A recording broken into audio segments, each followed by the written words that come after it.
Welcome to a new episode of Love Unravelled. This week's episode we're going to discuss what influences us. So we work with influencers and very much influencing is part of our sort of marketing strategy, but we thought it would be really interesting to discuss what influences us. So I am Holly and I'm Isabel. What are we starting off with? What does influence you? That's such a big question, but I think we've discussed before that actually when people talk about role models, I feel like I don't have like a really obvious role model. Mine are all quite cliche, like my parents were probably quite a big role model for me. Mm-hmm. And I think I've spoken about in other pods from like a style perspective, the biggest influence on me has probably been my mum, but from like a wear what you want thing. But from like I feel like I can't think of like a specific person that I'm like, oh, I'm so unbelievably inspired by that person, and that's kind of how I want to live my life. I think obviously I am influenced and inspired by some people. I think it depends on what I'm doing. At the moment I'm training to run for the London Marathon, so the whole Jamie Lang's run I found really inspiring. Yeah, you guys. But if somebody said to me, is Jamie Lang a role model of yours? I'd be like, well, no, I just was inspired by what he did then. So it's just somebody that captivates you, on a sort of personal level. Yeah. And then you end up, I do this, I'll come across somebody that I find particularly sort of engaging and captivating, and then I tend to sort of hone in on what they do. And I know we talk about her a lot, but Grace Beverley. Yeah. When I was first... There she is again. When I first started Slow Love, I came across her through the Diary of the CEO podcast, which I know is a little bit like Marmite with some people, but his guests are really good. And I remember listening to her thinking, God, what a ledge. And when I Googled her, because I'd never come across her before, she was so different to the person I'd imagined in my head. Yeah. Because I was listening to it on a dog walk, and then I had this real kind of image of somebody I thought she'd look like. She was so different to that. And then I think I don't actually follow her the way that she is in business necessarily. I probably should be really, but sort of the time blocking there, I feel like she struggles a lot with the sort of, she's sort of control, I think she's quite a sort of a perfectionist and sort of controlling in her, even though her advice is to not, if you're starting a business, is not to be like that. But I think she obviously puts a lot of pressure on herself, which I'm just in a completely different phase of my life. So I've kind of got age on my side where I know that isn't always possible. But she is doing the impossible, I guess. I'm going on such a Grace Beverley tangent. But I enjoy still following her story. And George Heaton. Yeah. I find him so interesting. And I love watching him and his brother's journey, but I particularly follow him because he's a lot more active on socials. But the other people, I just don't. I'm trying to think off the top of my head. We do actually hone in quite a lot on.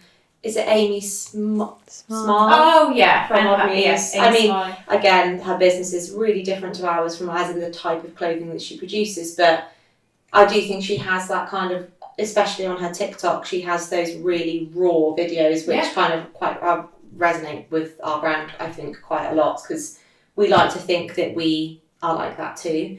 But she's that much further on, or has kind of at the next stage was kind of getting in, pushing her stuff internationally from having like a shop presence. Yeah. So there's loads of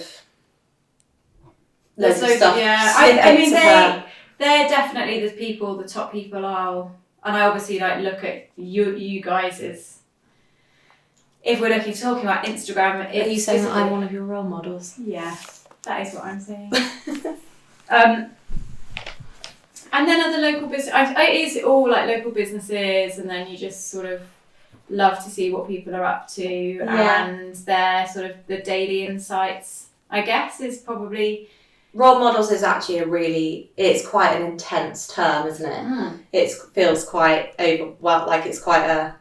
it's a big thing, and I think it's okay for not to have any and be inspired by smaller snippets of that person or people or things or places. Or I think I just before we started actually recording, I was thinking actually how I'm really drawn to a confidence rather than maybe a person, and that can be in like with anything.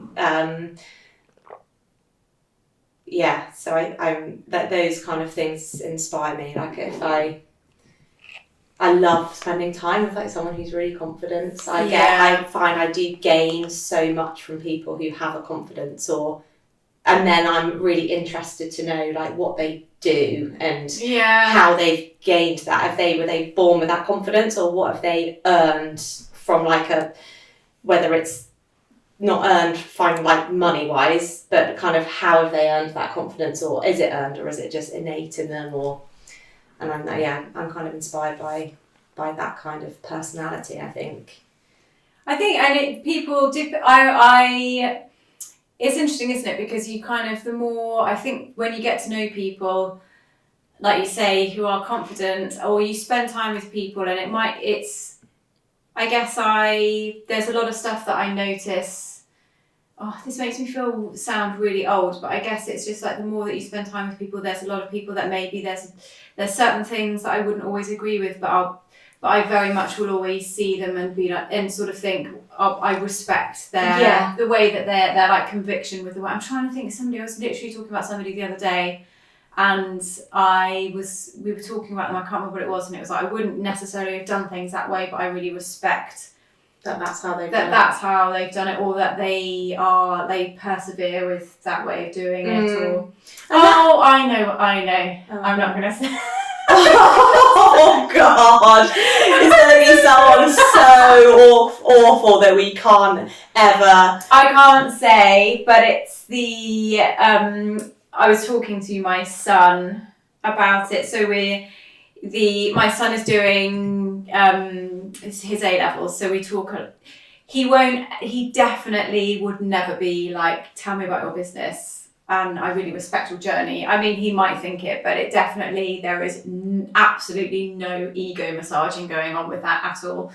We were talking about somebody in town that I find a little bit unusual, or you're not going to know who it is. And then I said, but I really respect them for the longevity and the perseverance that they've had with X, Y, and Z. So, as much as I maybe wouldn't want to marry this person. It's not me then, she wasn't talking about me. I really, really respect them for like how they sort of kept.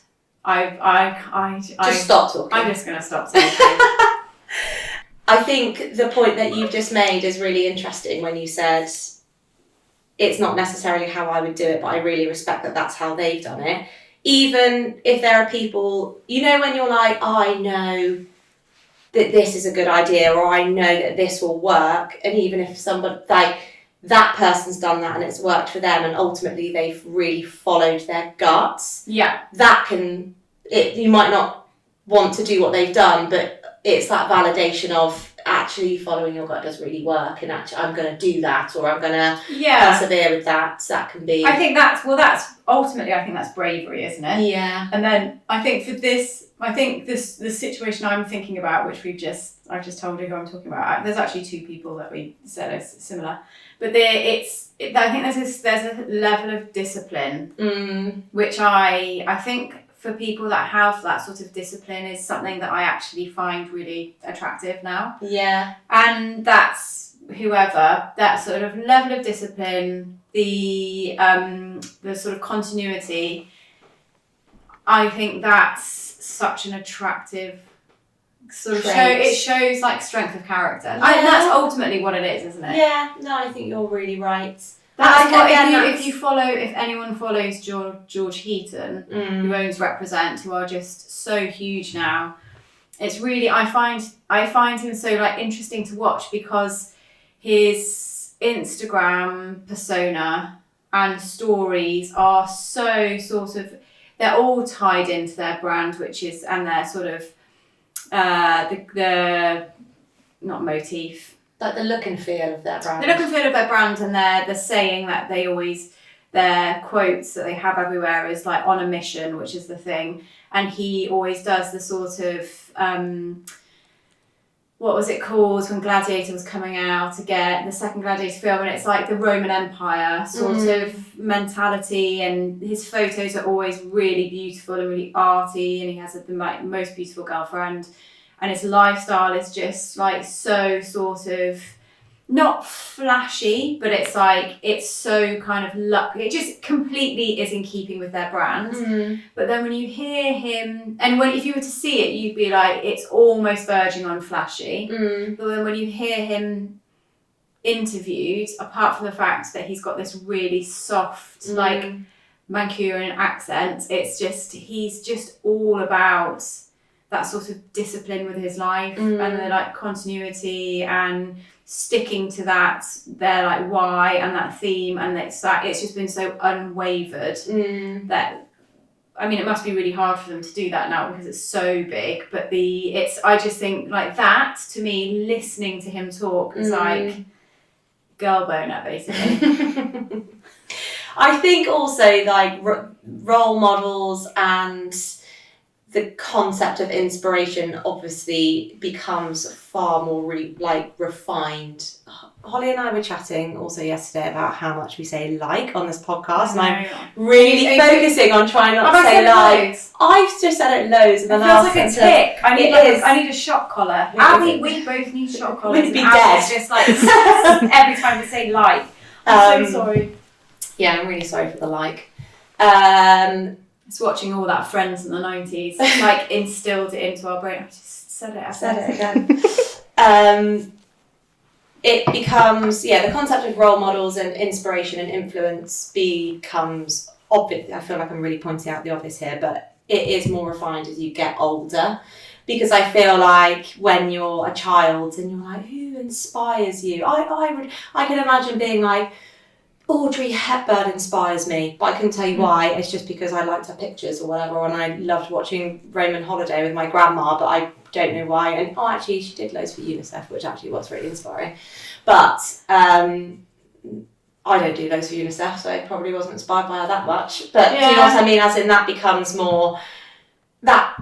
But if I take that as a baseline, I am inspired by really nice, creative photography, or and maybe that's kind of. And she definitely had a sort of niche sense of style was continuous, wasn't it? So in people can be influenced by that style, and that takes, I think it takes, you're never going to be influenced by somebody who is almost mimicking another person's style. It will always be the original, the leader, not the follower. You're not going to, and we've talked about this before, but when you see fashion weeks or whatever, and you see sort of the same pools of people dressing in the same, you're not going to look at, you might be, and actually we are generalising, because there's a lot of people that definitely don't feel that they naturally have that confidence and that creativity, and I understand why you would then look to certain people where it's that the validation has kind of been run through the mill, and it gets to people, and that particular person is what they see is sort of validating that sense of style, and that's what they'll be influenced by, and there's nothing wrong with that.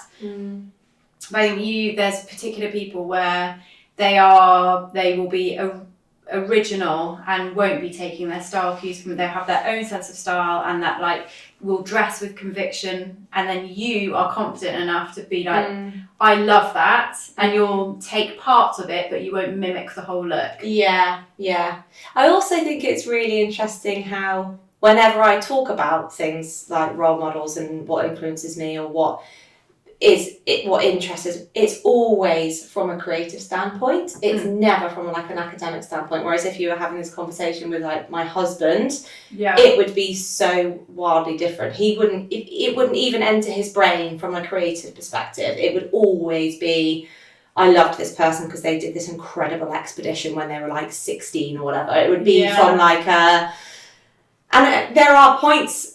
I listened recently to a podcast with an amazing woman called Millie Pickles, who was in Great name. Yeah, really, really great name. She was electrocuted by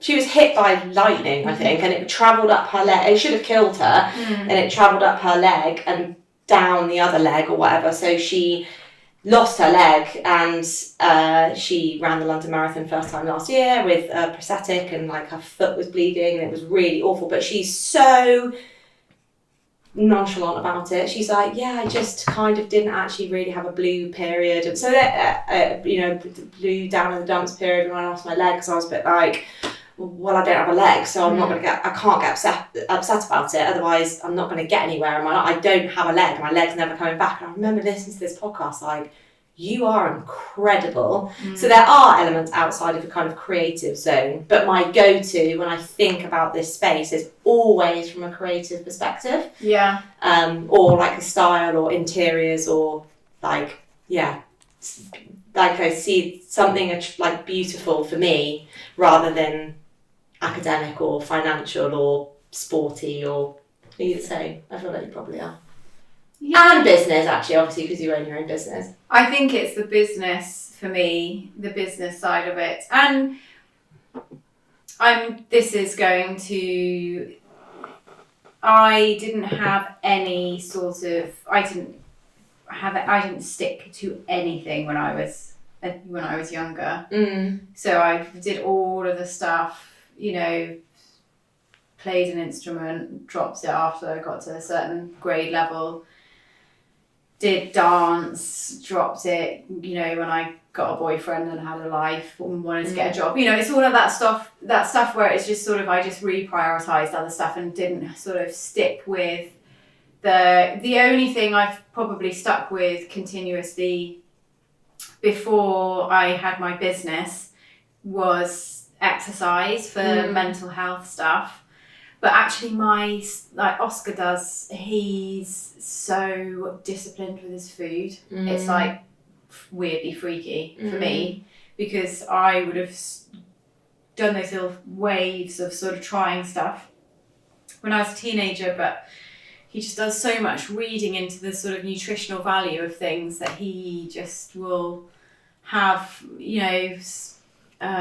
poached egg with some kimchi and a kiwi for his breakfast before he goes off to school, and he has to get long kind of commute to his school now, so it's that first thing in the morning, but he knows that he needs to eat for his like blood sugar. It's all of that stuff, which I think is quite impressive, but he is my child, so I'm biased. I feel like that is, if I had a conversation with me when I was 15 and spoke about what influenced me then, it would be so different now. And we spoke about this on other podcasts when we did the 20s, 30s, 40s podcast with Abby.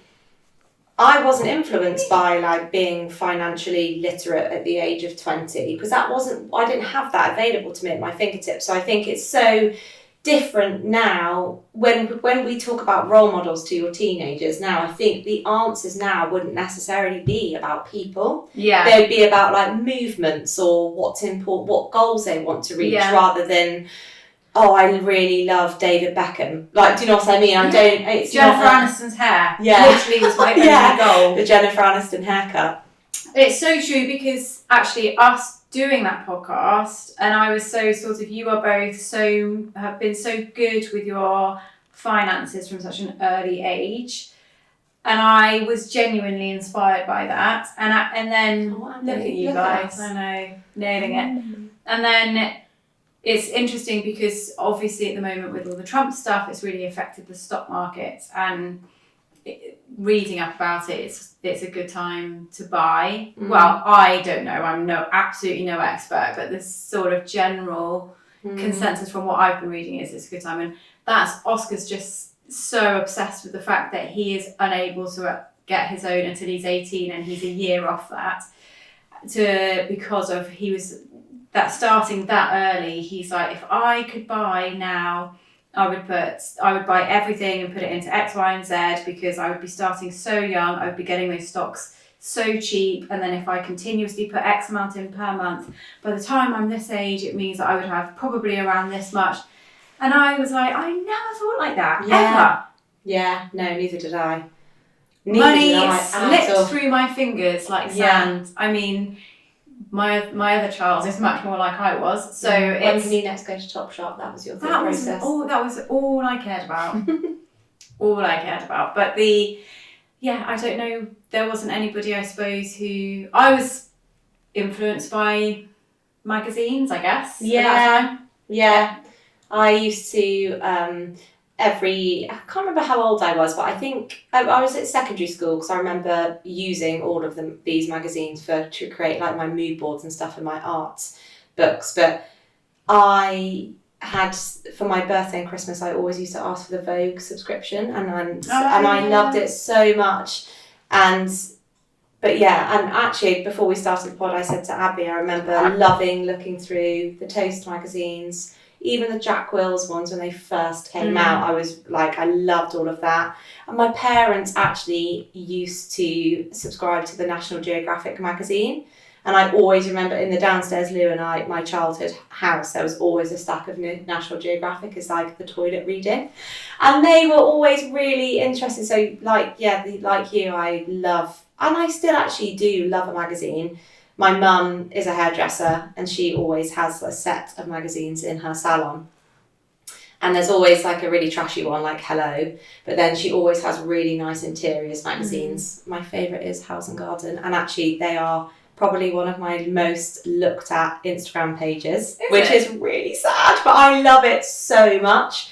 I feel like my interiors style is really in keeping with that magazine. So there's another role model, is House and Garden magazine.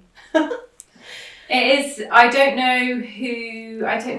It's really interesting, isn't it? Because you just think, where as you get older, I wonder what will influence you.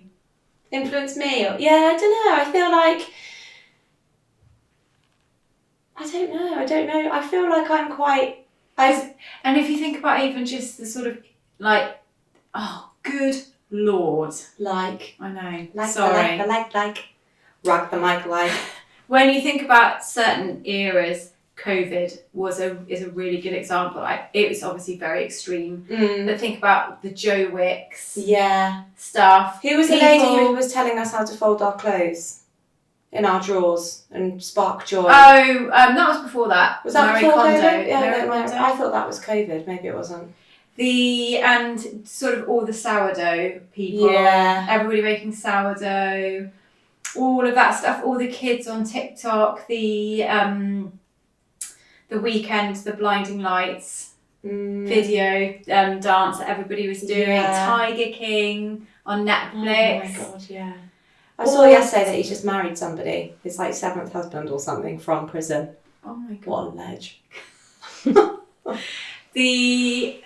And what was the other thing? So Oscar became obsessed with making coffees from scratch, even though we didn't have a coffee machine. So it wasn't technically from scratch, it was instant coffee. Oh my god, do you remember the whipped ones? Yeah, so whipped coffees. Oh, every day I used to make the kids go for a run with me every morning during lockdown.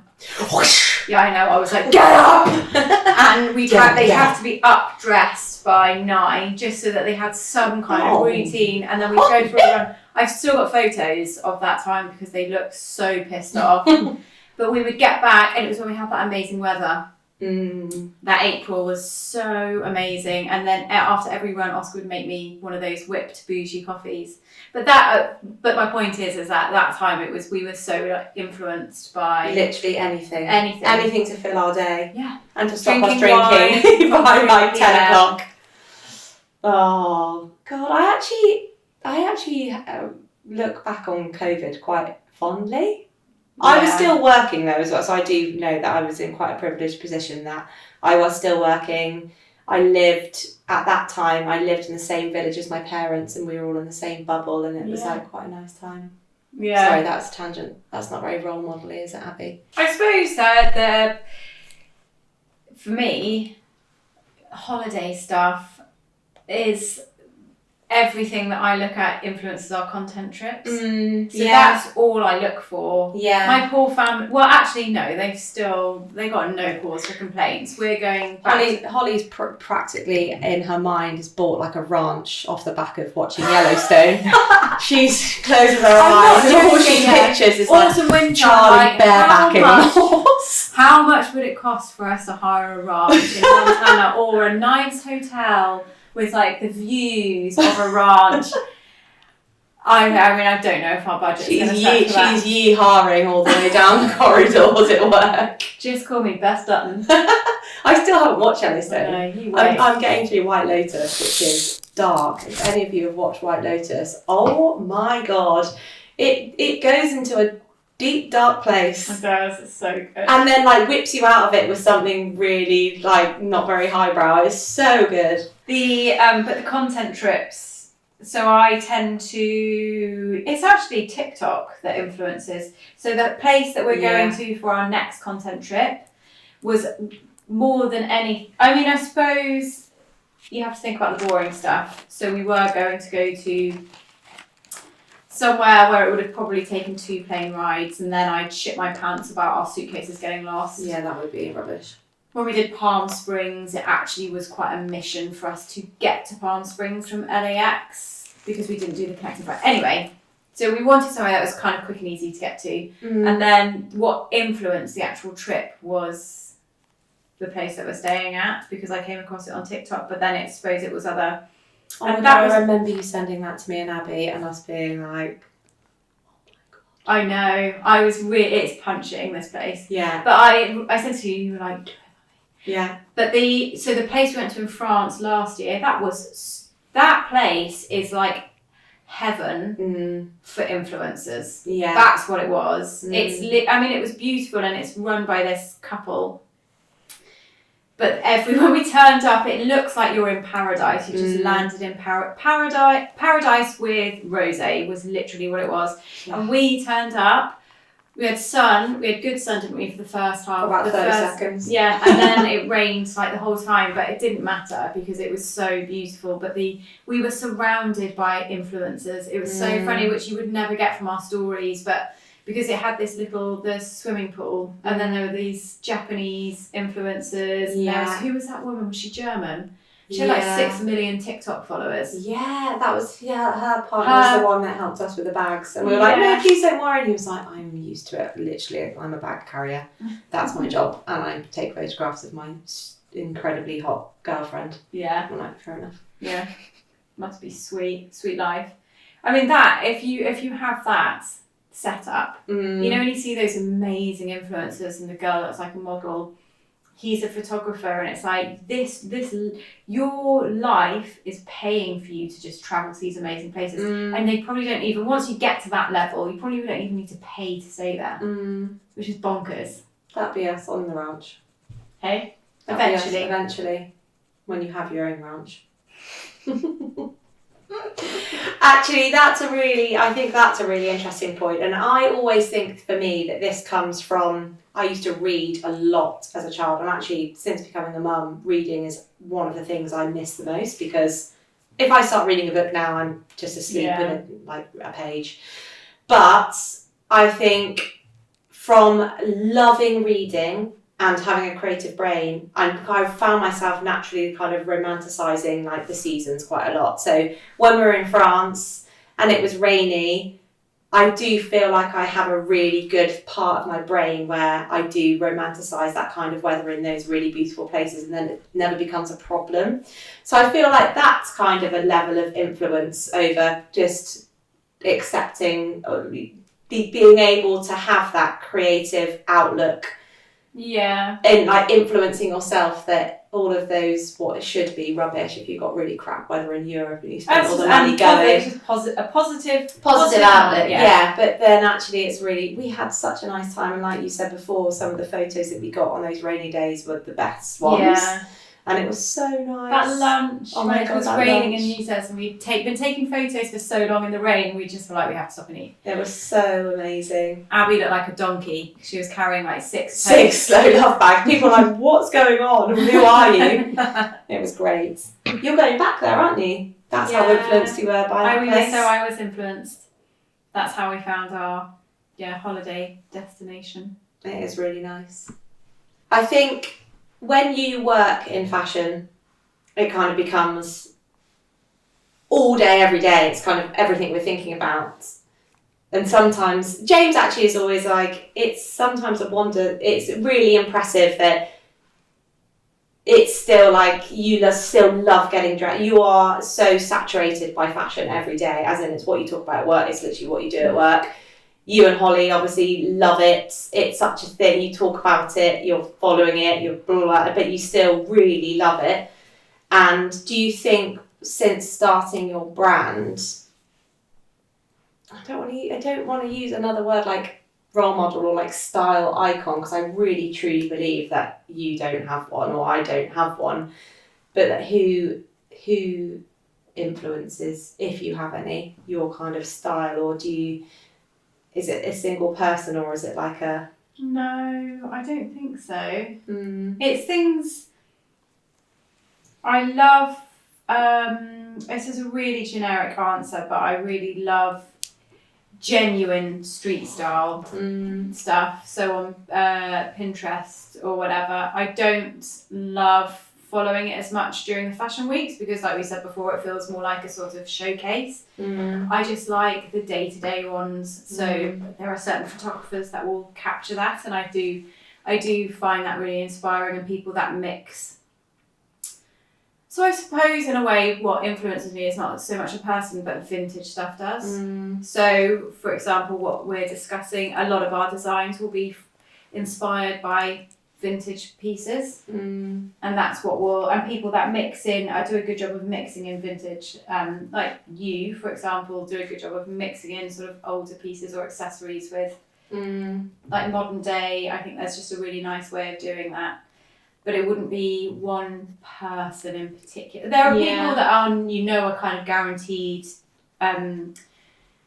like nice to follow in the way they pair stuff. But I do think also this will probably be a really controversial thing to say, but there is, there's the Vicky what's-face that we talk about, the Portuguese. Portuguese? She is Portuguese, yeah. Abby will pop up her. You probably have all Vicky Montanari. Yeah, the one who just got engaged. And Poppy Almonds. Oh yeah, she's amazing. Yeah, style. But they're both kind of limmy, and I feel like they could probably wear a bin bag and it would still look really chic. But I think for me, I definitely deep dive into Pinterest. If I know that we have to start working on something, I will just massively deep dive into Pinterest. I'll tell you something else I find myself doing and have found myself doing more and more is if, again, I do love looking at, I think I probably am quite influenced by some people. Like, I love that. I mean, I don't know why I'm influenced by her because we are totally different shapes, and actually a lot of the things that she wears I could never wear. But I think for me it's more like Vicky Montanari. Yeah. It's more, I kind of tend to look at things like what colours they've paired, or I'd never think of that. Or I remember her saying she would never ever match her bag and her shoes because it looks too put together, and that's what she hates a lot about when you're building an outfit. And that's like a surefire way to elevate your outfit is kind of not matching those things perfectly. And so there's those like little hacks and snippets, but I think I'm probably more genuinely inspired by a lot. I talk about him all the time, that Paul guy. Oh yeah. I just love his style so much. It's interesting, isn't it? The menswear. I was just talking to our new designer about a certain type of something that I particularly like, and she was like, well, that is all menswear, which is really interesting. Did you ever watch The Hills? Sort of, bits of it, not religiously. I loved it so much. That definitely was. There was an era of that early sort of 2000s or mid 2000s with huge sunglasses. Yeah. And there were all the girls quite skinny with the sort of headbands and the Chanel and that was quite a sort of, which I guess is their modern American take on Audrey Hepburn style, really. I did do the big sunglasses thing, but actually The Hills, I was still at secondary school when I was kind of... Oh, that makes our age gap seem really vast. So I feel like I was still at a stage where I kind of hadn't really fallen into like my style properly, and I was still really finding it. So I'll never forget getting on a school bus we were going to somewhere like Drayton Manor or something, and me and my friend Lily thought we were absolutely like queens with our big sunnies on, and I'll never forget our maths teacher, Mr. Hastings, being like, "Oh, everybody stand aside. The it girls are coming." We had like our massive sunglasses on. What a twat. But there's a bit in The Hills where they, when Lauren Conrad starts her internship at Teen Vogue. I actually think I do remember this. And then her and Whitney had to go and meet the editor. And before they went and met her, the person who was like in charge of the internship, the interns there, gave them like a once over with what they were wearing, and basically the critique that, I can't remember if it was a he or a she, had was like that they looked too matchy, and they were like, Lisa, the editor will not like how you're dressed. You need to change your like belts and shoes and bags are like too matchy. She will not like it. I would go and borrow something, change, and then go and meet her. Yeah. It's funny though, isn't it? Because there are obviously, if you flip this from not a street style perspective, and you spoke to a gentleman whose job has always been like selling suits on Savile Row, would be like, you must always match your belt and your shoes, or you like a man who dresses like in a true form of etiquette, like you don't wear black shoes to an afternoon lunch or blah blah. Don't mix your metals with your jewellery. Yeah, which I love a mixed metal. All of my metals are mixed. I've got. So interesting. The lady that we met yesterday had her metals are mixed. She looks really I absolutely love that. So, just as an example of how much like you and I are really similar with not so much the influences, but how we will style things, and then but also not be put off by external noise. So we, as well as running the London Marathon this weekend, and we're going to go and watch her, and then Abby is going on the Friday night, and then Charlie and I are going up on the Saturday, but we're going to go quite early and have lunch, and we've got kind of a nice day planned, and then following Isabel for her marathon. So the dilemma for me is you have to pack lights, right? Because we need to check out of our hotel Sunday morning, and then we'll watch you all day. But then what we're going to do with our bags, because we'll park probably. You've got Charlie. I mean, that is literally answers all my problems. But I was like, what should I wear? So my planned outfit. Ledge. And then we're going out for lunch, then we're going out for dinner, aren't we, with your sort of family and stuff. And I was like, I've got a really nice idea of what I want to wear. It's so mental, but I know that. So Charlie, I'm gonna love it. I tried it on, and Charlie was like, "Are you like the lost member of E17? And what are you wearing?" And I was like, "What is it?" It's that Damson Madder set, which is like the camo jacket with the camo trousers. Oh yes. And then I was like, gonna wear quite a dressy top, but then it's gonna be hot on the Sunday, so I was like, I probably want something sleeveless, so I might just like take one of these or something and have that with the camo trousers. But then I was like, oh, when we go for dinner, I might take those little Rixo leather heels that I got on Vinted. Nice. But then when you think about that whole outfit, it's like top to toe camo, cord, baggy Yeah. with these flowery But that leather. would look so cool. I know, but Charlie was just like, mind blown. yeah. And the thing is James, if I pass in the street, he'd probably be like, what the fuck is she wearing? But because he's married to you, yeah, he's like, cool. yeah, so cool. It's like, you can only sit at our table if you wear all camo, James. Like Action Man with a pair of heels on. James could probably fit better in those jeans than I do. Yeah, James is a little whippersnapper. He actually would look great in that whole look. Oh god. James is so funny. He looks so odd in so many. He's just. He knows what he looks good and he knows what he likes. He's a good Steve Jobs, isn't he? He is a good Steve Jobs. He's got a little uniform. But that's so just I suppose that's the opposite of being influenced. But then that's come from somewhere, whether it be a person or a thing. I actually think I mean, to be completely transparent, I saw Poppy Almond wearing that whole set and I didn't like it before, and I've seen it on other people and I am such a different shape to her. I was like, she looks fucking cool as. Yeah. Actually, one of the outfits I'm absolutely gagging to wear from spring summer was influenced by Poppy Almond. It's the one I said, she's layered it with a stripy top with like socks pulled up and loafers. It looks so good. Look at us, we're way too cool to be influenced, and then we're like, oh, it's influenced by.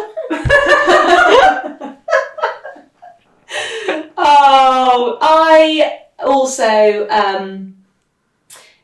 again, I think this is one of the biggest things that I've kind of been influenced by Holly, is really honing in on fabrics of stuff. And now if I'm ever searching for clothes, actually more so on Vinted, but if I'm buying anything new, the first thing I'll look at, if I love it, the first thing I'll look at is what it's made of.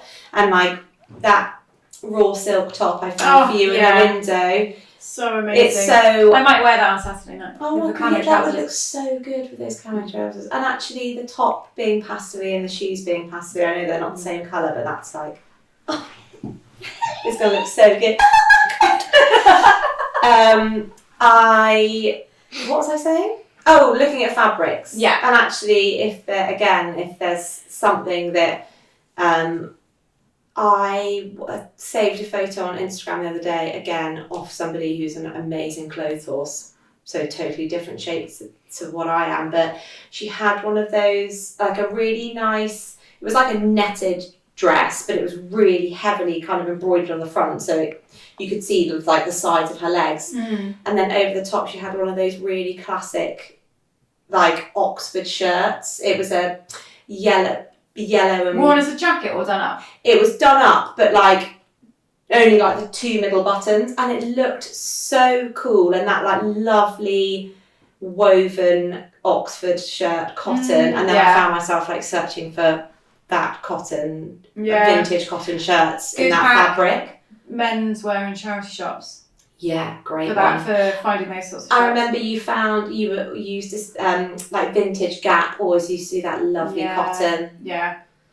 Yeah, it is really nice. But if you're like you'll never find vintage pieces. Holly got loads of comments and questions on this vintage silk shirt that I spotted in a local vintage shop.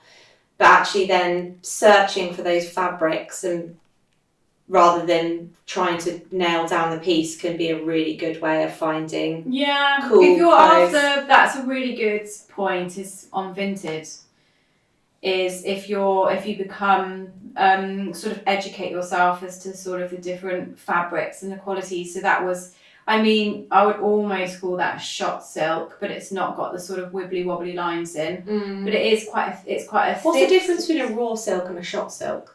The shot silk is it's got like the lines. It's almost like the yarn is like it's not yarn. Like the thread is like. I'm actually going to double check this before I make out. I'm so perfect. Yes, sound like a twat. It's like when we did our Fashion Week podcast and we talked about those people who were like, oh, I love this designer, and they don't know anything about them. That's basically me. Yeah, it's like where the thread sort of thickens. Yeah, I know what you mean. The running of it. No, I don't want. Yeah. Do you see what I mean? So is that what the top's like up close? It's not as obvious as that. If you don't know what a shot silk is, but it's kind of almost in between. But so I wouldn't necessarily have searched for, but I would search for 100% silk, button down. It's got a sort of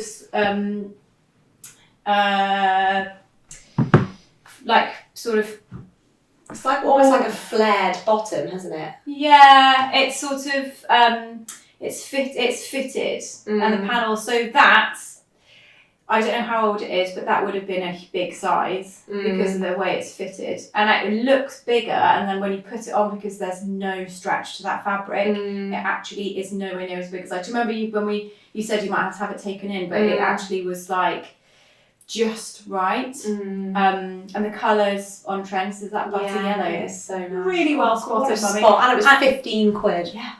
Billy old bug. That's actually one of the best things about vintage, is you can just get some absolute bangers. And what you would pay for that in the shops, it would be hundreds. I also tell you, some of the best vintage shopping I've ever done was at the Goodwood Revival, the car show, which is so random, but quite often if you have a look at like antiques fairs, like big antiques fairs that they hold at race courses, some of the vintage in those places is so amazing. There's a really cool emporium in Painswick and Stroud where I live. It's called the Malt House Emporium. They've got a couple of small sections of clothing, and there you can find some absolute diamonds in there. That I've stopped because there's the antiques market in Cirencester. There's a lady that has stuff in there, and I've bought the most amazing pieces from her, and they just, because I can't bear to not buy them. Yeah, you're like a magpie to beautiful vintage pieces that you ultimately know you'll never wear. I just pack them away, and then they're just gone forever, and I've spent money, so I just don't go in there now. Oh, I don't think I've ever been to that. We'll go on Friday, will we? Oh, cool. Go on a day. Just as far as, I actually didn't, before I started Slow Love, I didn't use Vinted, but I used other secondhand platforms to search for really good quality knitwear. Because it's actually the hardest thing to find is cotton, vintage cotton pieces. I think just where maybe people don't handle them that well when they're washing or whatever, and they don't maybe last as long as wool, but then with wool you're susceptible to moss. So I would search a lot, and it was finding anything, the pieces that were made sort of in the 80s, 90s were just so beautifully done.